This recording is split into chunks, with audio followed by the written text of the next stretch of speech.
Hey folks, this is Matt once again, and welcome back to another review for the John Candy Marathon. And this time I talk about a classic, written, produced, directed by John Hughes, starring Steve Martin and John Candy, and that is Planes, Trains, and Automobiles. This is the Those Aren't Pillows edition, which is pretty disappointing, because it has one little deleted scene, airplane food, and from what I understand, this was originally a 4-hour movie. Or like 3 hours and 40 minutes, and then it was cut down to 2 hours, and now it's an hour and 30, 32, 31 minutes. And I'm like, this was originally almost a 4-hour cut of the film. Where is all that footage? I mean, to see on the deleted scenes, I would love to see all that. And when you watch trailers or other stuff, you do see bits and pieces that were in that. And I love the film so much, I would love to see that. Maybe they would not have worked in the film put together, but as a curiosity piece, that'd be really fascinating. But we'll never see that. Getting there is half the fun, the story of planes, trains, and automobiles. It cuts between a little thing that John Candy, Steve Martin, John Hughes did when the film was premiering, and they were in front of all these reporters, and then like a couple thoughts from Michael McKean, who played a cop in the film, or I forgot her name, but her. She was in Ferris Bueller's Day Off, and she's the ticket counter in this. Like a few other people. But it wasn't much. A little John Hughes for adults, a tribute to John Candy, just little things. This deserved a lot more. I just see all those deleted scenes. And why the fuck is Steve Martin not interviewed?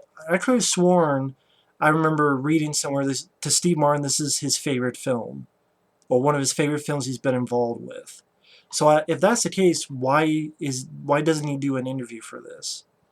I don't get it. At least sit down, talk about John Candy, talk about the stuff that was cut out, talk about all sorts of things. How was it working with John Hughes? How was it working with John Candy? All that stuff. I'm sure if I look hard enough, maybe I can find something on YouTube, but it should be on here. So honestly, this special dish is to me not that special at all. But I got it because I'm a huge fan of this movie. I know I'm 3 minutes in, but this came out in 1987, and it's very touching. Steve Martin, he plays a guy trying to get home for Thanksgiving, and all the crazy shit that happens. And he just paired up with this guy, Dale Griffith, played by John Candy, that not only showcases his comedy, but also showcases some really good, heartwarming, touching moments, especially at the end of the film, when you find out some things about John Candy's character. So, it's a great movie. It's touching. It's very funny. It's not sappy. I really enjoyed the soundtrack, the music. God, what was that? Like there's one called Power to Believe, especially the instrumental version. If you look that up on YouTube and listen to it, love that piece of music. And a little bit you hear at the end, every time you go away. Has a good soundtrack. I know that Ted 2, Seth MacFarlane ripped off a scene from this, the scene when John Candy is driving at night and he's doing the keyboard on the dashboard. And I'm like, okay, I get what you... Okay, cool, you reference that. It, honestly, as I'm watching Ted 2, I'm like, I want to shut your movie off and go watch this. But yeah, it's New York, before Thanksgiving. Steve Martin, he's also... This is my favorite film with Steve Martin, and it's my favorite role from him. I think he does a great job. Even the beginning where he's at this firm and this boss can't decide, and the look on Steve Martin's face, like, this makes me laugh. And then the other guy with Steve Martin is the guy who was Ferris Bueller's dad in Ferris Bueller's Day Off. He was also in this fun little creature feature flick from the 80s called Creature. And I forget the actor's name, but it's always cool to see him. And Steve Martin's trying to get a cab. He gets outraced by Kevin Bacon, who had done... What had he done? Was it... I forgot what the hell it was called. But he had worked with John Hughes before, I believe. And he had told John Hughes, hey, whatever you have next, let me be a part of it, even if it's a bit part. And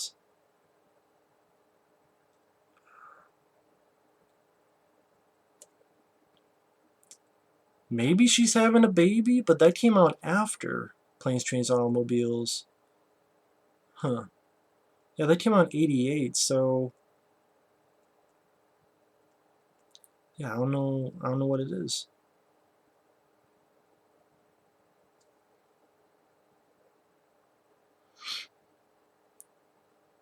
Yeah, I don't know what it is.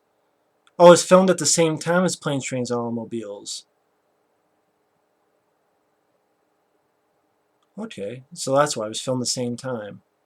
Okay, sorry about that. I just wanted to be sure. But yeah, I mean, it was cool to see Kevin Bacon in a, even though a small but early role. And Steve Martin pays this one guy for a cab, but John Candy unwillingly takes it.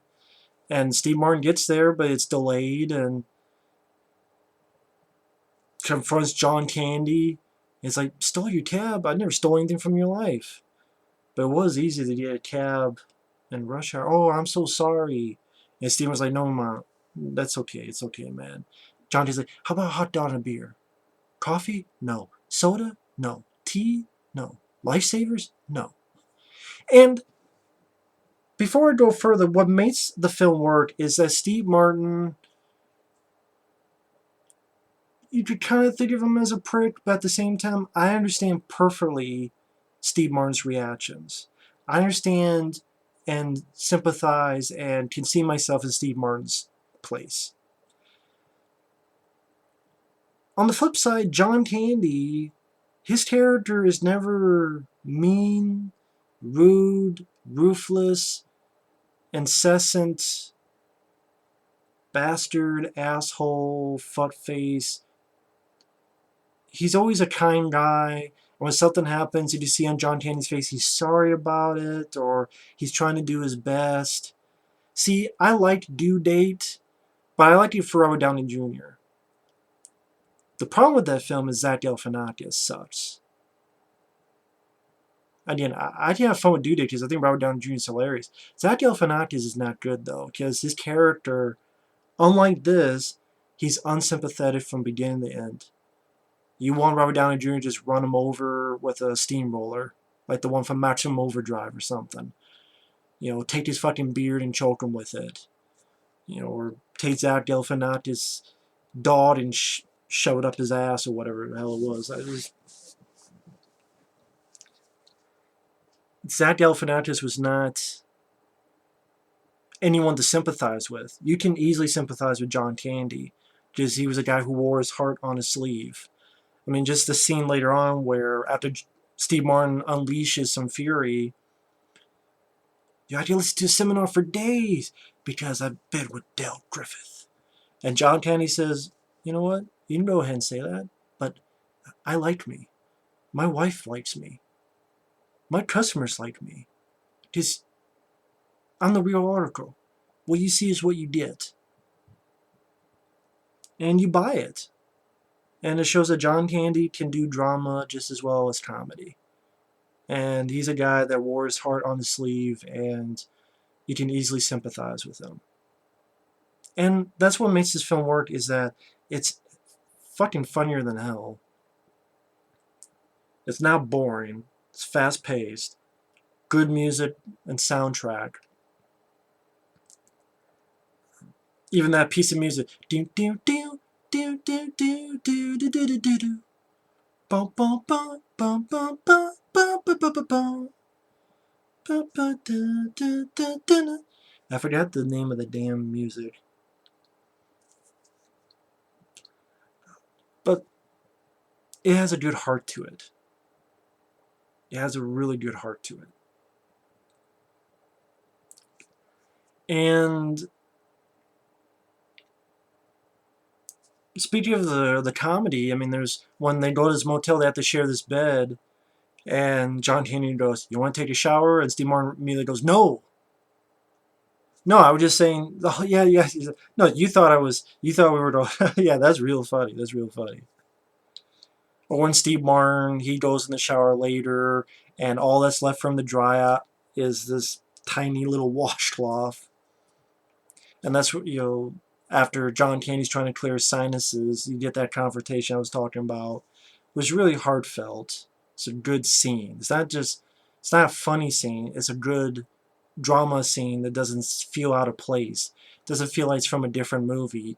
It fits the film well like a glove. And I think that's why people watch this to this day, because you really love both of these characters, but you also I can understand their points as well.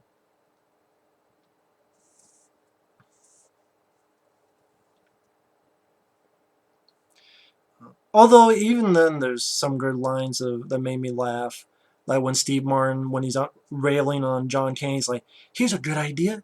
Have a point. It makes it so much more interesting for the listener." But that's where he again did that good drama. I'm not changing. My wife likes me. I like me. I'm the real hardcore. What you see is what you get. They are okay with each other. In the middle of the night, someone steals their money, and you have that great scene, which is where the title of this special edition comes from. This scene here, why are you holding my hand? Where's your other hand? Between two pillows. Those aren't pillows. Ah! How about that game, huh? Yeah, the Chicago Bears, yeah, they don't make you all the way, right? Or when Steve Martin's trying to dry his face and he realizes it's a pair of underwear. Or later on when they're getting stuff to eat and Steve Martin's going to pay for it. Well, John Candy's like, what? Steve Martin goes, you know goddamn well what. Where's my money? I didn't take your money here. If there's $1 more, then you can call me a thief. There's nothing there. John Candy goes, we were robbed. And then Steve Martin goes, oh, do you think so? They play off each other so perfectly. I mean, I'm not doing it any justice. That's why part of me wasn't sure to do a comedian marathon, because it's hard to do jokes when they do it well and it's two people. It's hard to play off comedy as to why you think it's funny, because comedy's subjective, but doing my best. Oh, do you think so? At one point, they hitch a ride in the back of a truck, and there's a dog that takes Steve Martin's glove, and John Candy's like, "Give him about the goddamn glove." Um,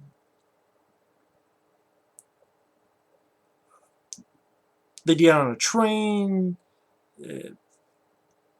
Then if train fucks up, then they get on a bus. And then John Candy's like points to Steve Martin, look at that, and Steve Martin looks at two people kissing, and then they go, why don't you take a picture to last longer? And then John Candy's like, you got busted. And then they're singing on the bus. They try to get Steve Martin to sing, and he's like sings like 2 coins in a fountain. And no one wants to sing, so then John Candy goes, Flintstones, we're the Flintstones. And then it shows, though, that John Candy's not a completely incompetent guy. He is a good salesman. Like, for example, he sells shower curtain rings, but he's able to make a lot of money. A montage of him selling these shower curtains is like, oh, this is Diane Sawyer's earring. Oh, this is such and such's moon ring. This is autographed by blah, blah, blah. And he's bullshitting, but Shows he's a good salesman. And that's where you get one of the hints of what John Candy's character, what's going on. Because they're talking, and John Candy goes, "Oh, I haven't been home in years." Steve Martin's like, "What? Really?" "Oh, that's what it feels like." And Steve Martin's like, "Well, maybe this is where we should go our separate ways." And he tries to get a rental car, but he just dropped, and there's no fucking rental car. And he has to walk all the way back through the airport. And that's where you get my favorite scene in the movie. Really the only scene as to why this is rated R. But every single time I watch this, I laugh my fucking ass off nonstop. Because it's rare to see Steve Martin like this. It's played fucking perfectly. He goes up to the ticket counter with this woman there, and she's like, "How may I help you?" And Steve Martin goes, "Well, first you can wipe that rosy fucking smile off your rosy fucking cheeks. I want a fucking car, a fucking Pinto, a fucking Toyota, 4 fucking wheels in the seat." And she's like, "I don't really appreciate the way you're talking to me, you're speaking to me." "Well, I don't really appreciate the way your company left me in the middle of fucking nowhere with fucking keys to a fucking car that isn't fucking there. I don't appreciate having to walk across a fucking highway and across a fucking runway just to come here and see you smile on my fucking face. I want a fucking car right fucking now. Where's your receipt? I threw it away. Oh no. Oh no, what? You're fucked." It just, I can't do it justice, but every single time it's one of the funniest scenes I've ever witnessed in my life. It's so simple, but it's so fucking perfect. I love it. And he walks off and rubs this guy the wrong way, and he almost gets hit by John Candy, who's driving the car, and this asshole picks Steve Martin up by his nuts. And they're driving and they're fucking with each other. And John Candy says, "Well, you play with your balls a lot." And Steve Martin's like, "I do not play with my balls." And then John Candy drives while Steve Martin tries to sleep. And that's where you get that famous scene where the song's like, "Everybody do the mess around." And he's playing on the dashboard, he's smoking a cigarette.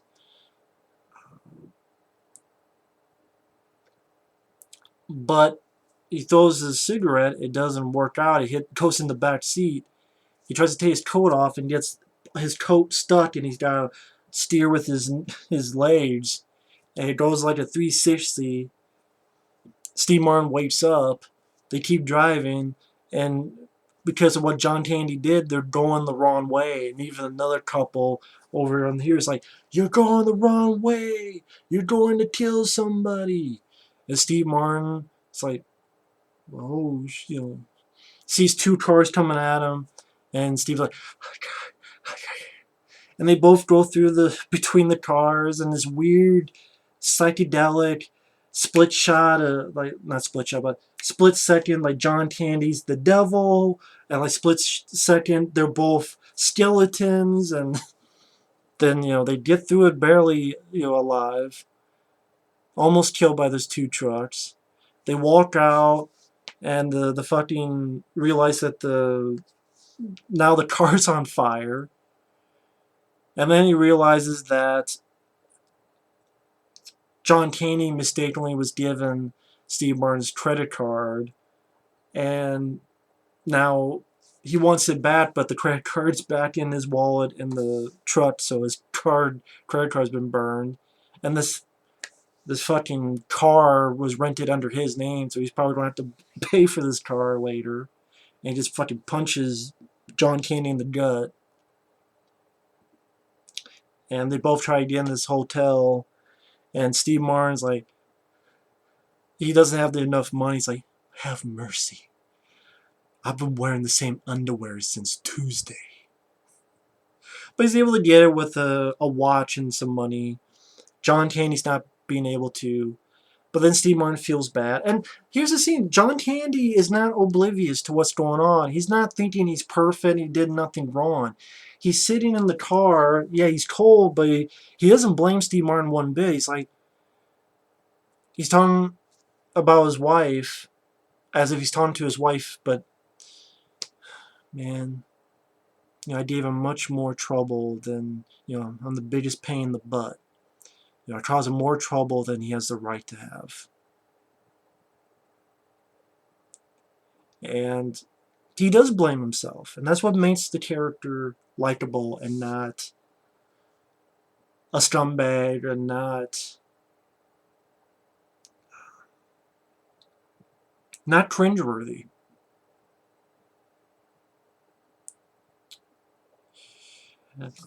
And Steve Martin invites them in, and they drink, and they talk, and they drink some little bottles of alcohol, and they laugh.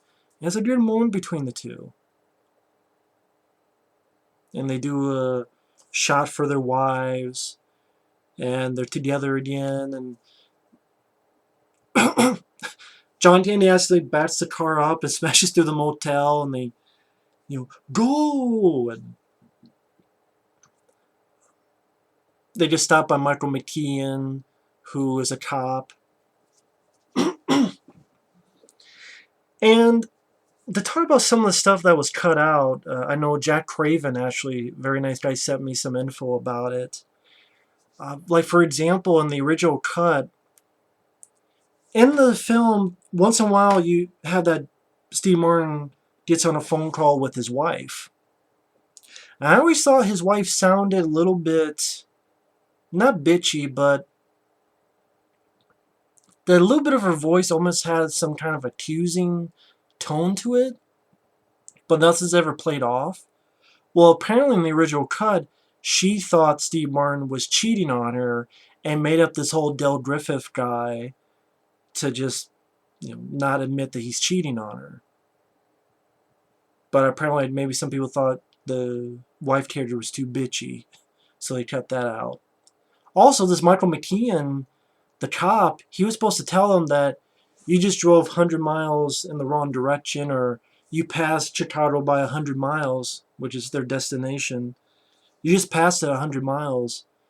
And like they would go to jail, and that there was a guy holding up people, and John Candy would ease him down because he was a guy that John Candy knew, and I don't know if he sold that guy shower curtains as well. I was like, yeah, I know you, and put the gun down. That was supposed to help them get released. Would that work in the film? I don't know. I love the film the way it is. I don't want to change it, but it'd be nice to see that separately. But we're never going to see that. But they get to Chicago, and Steve Martin gets on the train, and he's remembering the moments and laughing about it. That's where you get that beautiful instrumental "Power to Believe." But he's putting two and two together, and he goes back, and there's John Candy sitting there, and Steve Martin's like, "Why are you here?" And John Candy says, "Well, I don't have a home, and my wife's been dead for 8 years." And it's really just, if you do this the wrong way, it could be extremely sentimental. Well, sentimental is not the word I'm looking for. Sentimental is fine, but it could be cringe word, sappy. That's the word I'm looking for, sappy. But it works. It works very well. You really feel bad. It's a good emotional point to the film, but it's not overdone. It's not overbearing. It's not overblown. It's sort of like John Candy says it, very quiet, subtle way. Like, this is what it is. And then Steve Martin takes John Candy home and helps him carry his big suitcase. I think that was another thing, is that in the deleted stuff, that big suitcase John Candy carries, apparently supposed to have like a lot of stuff that belonged to his wife and his home, but they never really go into that. It's probably part of that 3-hour, 40-minute, 4-hour cut, which I wish I would be curious to see. but we'll never see it. But takes him home. I think another scene was they were going to show, like the ending was going to be extended, where they were going to show the family feast. But I thought the way it ended perfectly fine, where you hear that great music starting up. Every time you go away. The wife smiles at Steve Martin. The kids smile at Steve Martin. John Candy politely says, "Hey, how's it going?" Steve Martin goes to his wife. John Candy looks. You can tell from his eyes that he's thinking about his wife, but he sees the happiness here and he smiles, and that's where it cuts. And, man,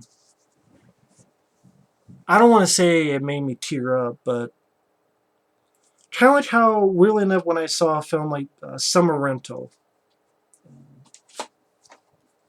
which is a personal favorite of mine. This is what first introduced me to John Candy. Like I said in my review for this, this is a film I watched many times growing up, and watching this film and watching the end credits, it just made me miss the guy. Same with here.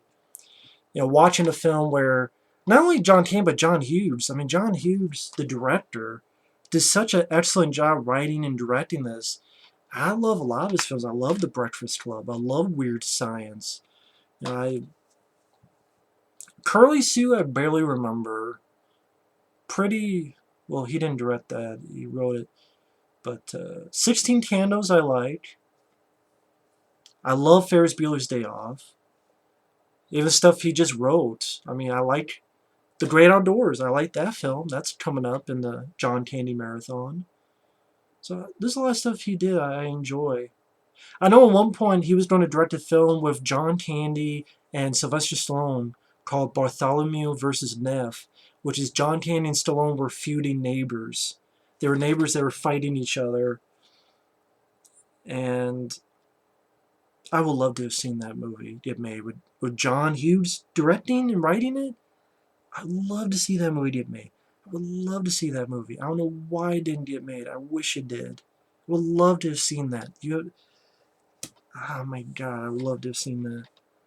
Because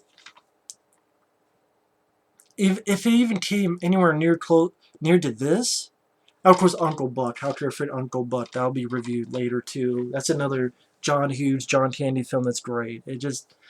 John Hughes was a great talent in writing and directing, and it's sad that it seemed like after Curly Sue and it didn't do well, he kind of gave up. I mean, he would write some scripts, but he never directed again. I'm like, come on, it's so sad. Roger Ebert says it here: screwball comedy with a heart. Simple but very true. You have a bunch of talented people doing what they do best and doing it very well. It's got a good heart to it. It's not sappy or corny. It works very well. You get some really laugh out loud moments. My favorites being, "Your copy left me in the middle of fucking nowhere. We're fucking keys to a fucking car. There's a fucking there." Or the pillow scene or all that stuff. You can definitely tell a lot of movies got influenced by this. Tommy Boy definitely got influenced by this. A lot of films got influenced by this movie. And I do think this is a classic film. It's a very funny film. It's a heartfelt film. And these two guys worked so well together. And just to John Hughes and to John Candy, I know I'm not the only one that says we miss you. We wish you were still here. And really miss. If somehow, somewhere they're listening, thanks for movies like this, man. For making me smile many times throughout the years. Thank you so much. To both of the Johns. And I don't want to shortchange Steve Martin because he does a great job in this as well. I would say my favorite Steve Martin role. I just love this. I have no problems with this movie. It's a great flick. Great to watch for Thanksgiving. Great to watch anytime. Planes, Trains, and Automobiles is a great flick. So thanks for watching. Take care. We'll see you later. Bye-bye.